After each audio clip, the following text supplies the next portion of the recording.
To finish off section 2, we're going to start taking a look at number systems and also how we're going to go through and perform computer addition. And so there's three main systems that we have to be cognizant of with respect to our computers. The first one is the one that we're so used to using every day that we don't even think about it, is the decimal system. And the decimal system doesn't necessarily have to have a decimal point, but essentially each of the digit places has a power of 10. So you might remember from elementary school, there was the ones place and the tens place. So in other words, if you had the number 1, 2, 3, then this would be the ones place, which would be 10 to the 0. And this would be the tens place, which is 10 to the first power. And this would be the hundreds place, which is 10 squared. And notice that each time all you're doing is you're just increasing the power of 10 by one exponent. And so what you could do is you could just multiply each of those digit places by a power of 10, and you could figure out what, and you could add those up, and that's what 123 is. So that's 100 times plus 20 plus 3. So that's 1, 2, 3. Now, there is another system, in fact, two other systems that we need to be cognizant of. The second one is the binary system. Now, binary is probably the one that's closest to the microprocessor because it only contains two characters, ones and zeros. Each of the digit places is a power of 2. So you can see that each time that you're increasing, you're just increasing by a power of 2. So there's 2 to the 0, 2 to the first, 2 squared, 2 cubed, 2, 4, 2, 5, etc. And you would just keep increasing based on that construct. The hexadecimal system has 16 characters, 0 through 9, the digits, so that's 10 of them, and then letters A through F. And in hexadecimal, A is equal to 10 in decimal, B is equal to 11 in decimal, C is equal to 12, D is equal to 13, E is equal to 14, and then surprise, F is equal to 15. And each of the digit places is a power of 16. And you might be thinking, well, why powers of 16? Well, isn't it true that 2 to the 4th is equal to 16? And so that means in the binary system, we can represent 4 of the binary bits in one hexadecimal character. So that makes a lot more sense to make it a little more compact. And for those of you that have ever seen like a memory dump, and it starts having letters A through F somewhere in that memory dump, that's what you're actually looking at. You're looking at a physical location in memory where there's some sort of a dump, or there's some sort of something going wrong with your program. And I remember when I programmed in C++, it always used to say core dump or memory dump, and that's the physical location as to where that dump actually occurred. So just letting everybody know how these work. And in the next examples, all we're going to do is we're going to convert back and forth between the three decimals, the three number systems, decimal, hexadecimal, and binary. As a strategy, it's always best to try to get into binary because binary is sort of the intermediary. All right. So if it's not in binary, the first thing I suggest you guys do is try to get into binary. All right. So let's take a look at an easy example. Okay, a couple of easy examples. And we're going to convert these to both decimal and hexadecimal. So we have 10111101. So let's not worry about the zeros. All right. So this one represents 2 to the 0. This 0 doesn't count, okay, but it's really 2 to the first. And we have 2 cubed or 2 squared, and then 2 cubed, 2 to the fourth. The 0 doesn't count, and then we have 2 to the 6. Now that gets a little cumbersome. So here's a little bit easier way to try to keep things in context. All right. So another way is to just draw it out. So we have 1, 0, 1, 1, 1, 0, 1. All right, so all I did was I just copied the decimal number down here, and each of those is a power of 2. So this is 2 to the 0, 2 to the first, 2 square, 2 cubed, 2 to the fourth, 2 to the fifth, and 2 to the 6th. And we don't care about 2 to the 5th or 2 to the 1st. All right. So 2 to the 0 times 1 is 1. 2 squared times 1 is 4. 2 cubed times 1 is 8. 2 to the 4th times 1 is 16. And then finally, 2 to the 6th times 1 is not 32, it's 64. And then all we're going to do is we're just going to add these numbers up.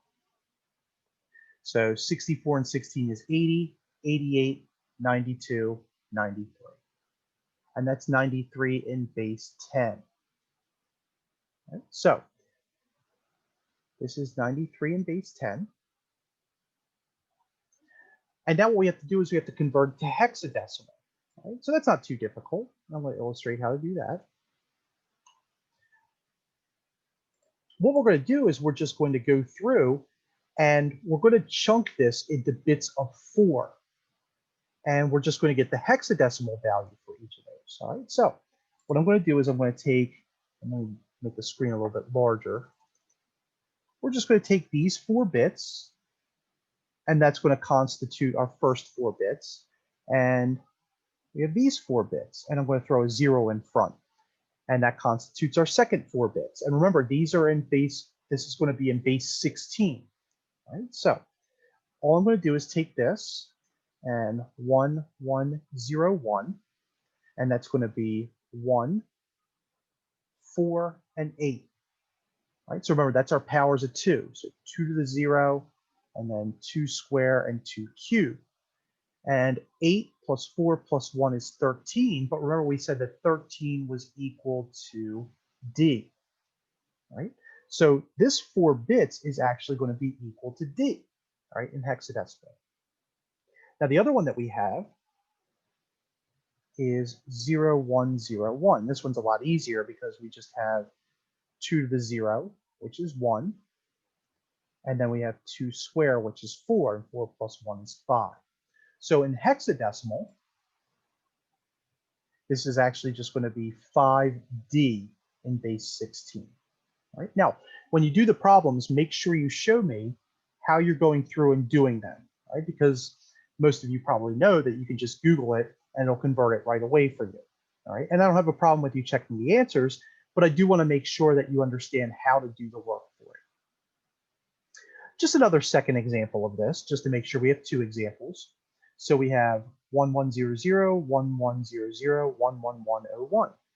And we're going to convert that into binary. So what I'm going to do is just copy it, or I'm sorry, we're going to convert it first of all into decimal. Okay, so we have 1 and 1, and then 0, and then 0. And then we have another 1, 1, 0, 0. And then we have a 1, 1, 1, 0, 1. All right, and that's just extra space. Right? And remember what these are. These are 2 to the 0, 2 to the 1st, 2 square, 2 cube, 2 to the 4th, 2 to the 5th, 2 to the 6th, 2 to the 7th, 2 to the 8th, 2 to the 9th, 2 to the 10th, 2 to the 11th, 2 to the 12th. Right? Again, we don't really care about anything with a 0 because that doesn't contribute anything to the sum. And so if we add these up, you know that this is 1, 4, 8, 16, and then we skip 32 and 64, and then we have 128, 256, right? And again, just evaluating these. We skip 512, we skip 1024, but then we have 2048, and then we have 4096. And all we're going to do is we're just going to add all these numbers up. All right, so I'm just going to get my calculator real quick, just because I don't want to think. This thing is hard. And so we have 1 plus 4 plus 8 plus 16 plus 128 plus 256 plus 2048 plus 4096. And that gives us 6557. So that's going to be 6557 in base 10. All right, that's what the computer does. The computer does it a lot more quickly than we do, but that's exactly what a computer would do. We're going to put this into hexadecimal. So we're going to chunk it again into bits of 4. So we have 1 bit of 4 here. And then we have another bit of 4 here. And then we have yet another bit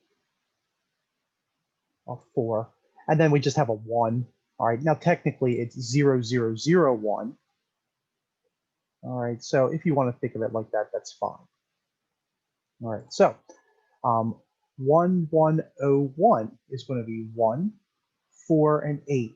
And we already saw 8 plus 1 plus 4 is 13, which is equal to D. So this is D. We have 1001, and that's going to be 1 and 8, which is 9. Right? So, and all I'm doing to get the 1 and the 8, remember it's 1, 2, 4, 8. So it's the powers of 2. Right? This is a 9. We just did the same thing. So that's a 9.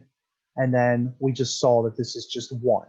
Right? So in hexadecimal, that's going to be 199D in base 16.